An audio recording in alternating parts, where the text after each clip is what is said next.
สะพุทธัสสะ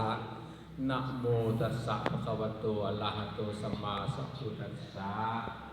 สาธุอุกสักสักเคกเมจลุเปกิสิกากะละตะเปจันตาลิเกวิมเนติเปละเทจักเมตรุวัคนะหันเนอารามมากิเตภูมาจายันตุเทวาราสัพพละวิสเมยักขกันทัพพนาคาติทันตาสันติเกยังมุนีวลาจนังสาธะโวเมสุนันตุธรรมสาวนะกโลอัญญปะทันตาธรรมสาวนะกโลอัญญปะทันตา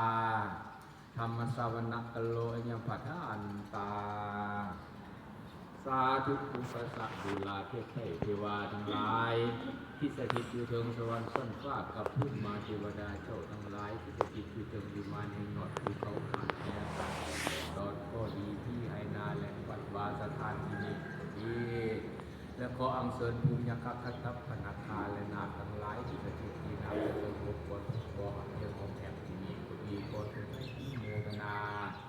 มาในงานหักสายสินสวดมนต์ภาวนาถวายปัจจัยสัญญาทานดอมภู